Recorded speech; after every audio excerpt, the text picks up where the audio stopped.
Hello, ako po si Patern Wes Makel, ang inyong religion reporter.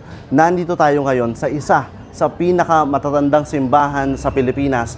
Nandito ito sa Mahayhay, Laguna at makakasama natin ang kura paroko nitong simbahang ito, ang St. Gregory the Great Parish sa Mahayhay, Laguna, si Monsignor Melchor Barcenas. So, ako si Father Melchor Barcenas, ang rektor at kura paroko ng Basilica Minore at ng parokyang ito ni San Gregorio Magno. Good morning sa inyong lahat. And this is the first minor basilica in the Diocese of San Pablo. In the whole province of Laguna.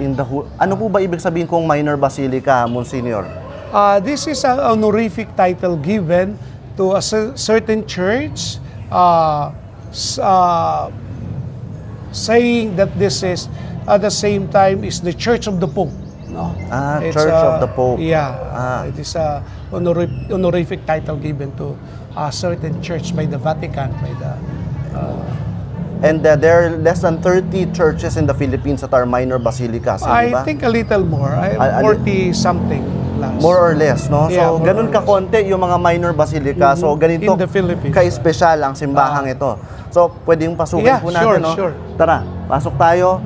Itong simbahang ito ay binuo noon pang 16th century, tama po ba? Yeah, the community of faith started as early as 1571 when there was the Agustinian built church in a nearby barangay sa Mayit, no?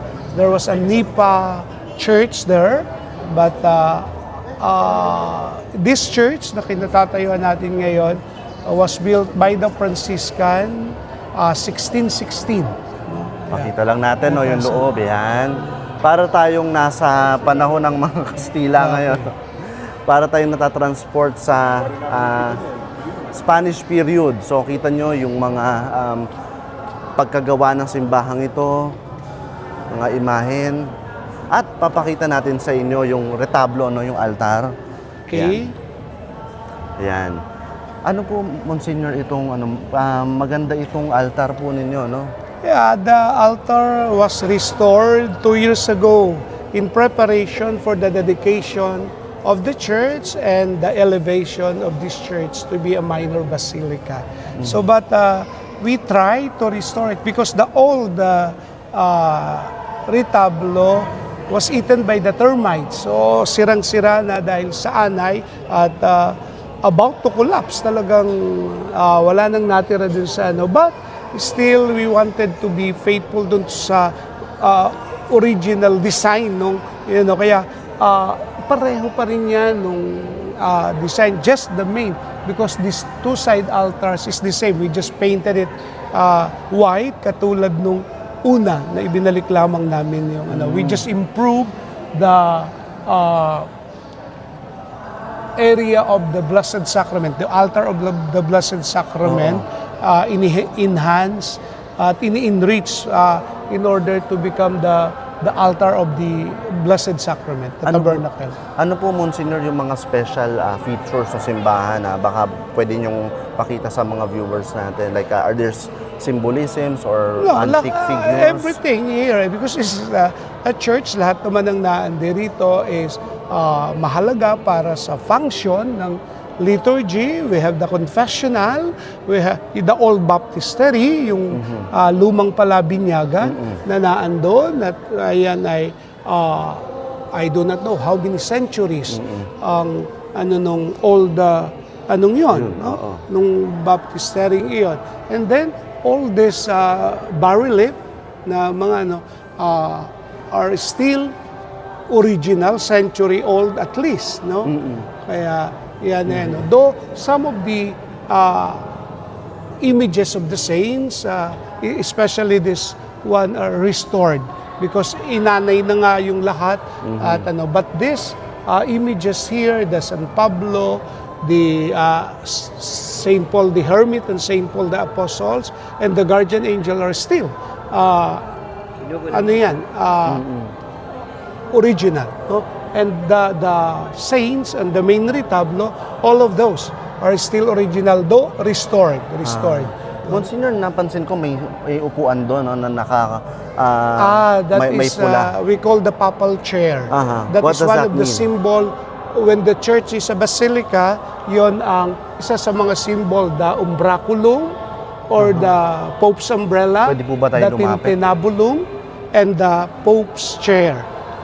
So yun yung upuan ng pare, yung tinatakpan. That is the sede kung tawagin, the altar and the So, this one is altar the of the Pope's word. chair, no? Dito tayo sa itaas. So those three symbols, the umbraculum, the tintinabulum, and the Pope's chairs, symbol of the basilica. Being a basilica. Yes. So yan. Right, so ito, no? Tatlong yan. Pag may ganito, basilica yan. Yes, oo. So, But this new altar of the Word, altar of the Eucharist, and the chair, those are new, no, from Cebu. No? Yan, carved in Cebu, nung artist sa Cebu, na the Brian Mandubag. So, a good man na talagang he dedicated himself for embellishing ganda, no? the sacred furnitures. Monsignor, how would you describe the life of faith of people here in Mayahay, Laguna? Yeah, here the faith is so simple. No, folk religiosity also is very much present, but the people are active in their faith and alive in practice their faith, that you can see in the Sunday masses, that you can also see in all the festivities during, now in the Lenten season, in Semana Santa, also the celebration of the feast day of the patron and the Flores de Mayo, and even in all the barangays, in the barrios, they are active, living their Catholic faith. And kayo po, Monsignor, nung na-assign kayo dito and you saw all this, how did you feel? Yeah, very good. No? So the increase of the participation of the people are being felt now. No? So we try to embellish and restore the church, but also I tried my best to organize the people and go to the people in the barangay, so that and in the peripheries, so that they feel that they belong to the church, no? Especially with this synodality that the church is encouraging all of us to live that synodality, meaning walking together with faith and in faith in God, sama-sama na magana. And that is the church now na ating pinopromote. Kaya, at ang mamamayan ng Maayhay ay na may tumutugon ng napakabuti at napaka-active sa pananampalataya. Kaya, this is a beautiful community, simple ang mga tao, simple ang pananampalataya ng tao, and yet deeply rooted on their tradition. On their tradition. Monsignor, this coming Holy Week, syempre maraming mga pilgrims, no? And they want to... They started to come, pilgrims. And just yesterday, as I was saying in the homily, at least 3,000 pilgrims came yesterday to visit the church. No? Marami ng mga coming from different parts, as far as Pampanga, Pangasinan, yesterday's Quezon, Sariaya, 1,003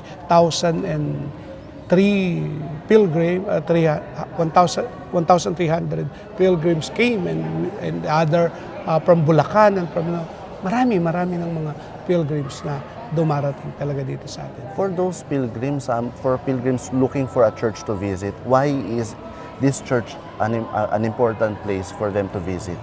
Well, perhaps because of the antiquity of this church, no?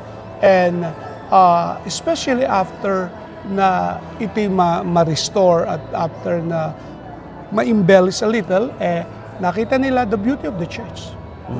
And here in this area of Laguna, the 4th district, there are a lot of old churches na pwede nilang pasyalan kasi, no? So from Nagkarlang, Liliw, here, and then going to Magdalena, Pagsanghan, so papunta na dun sa Turumba ng Pakil. This is a very good way, no?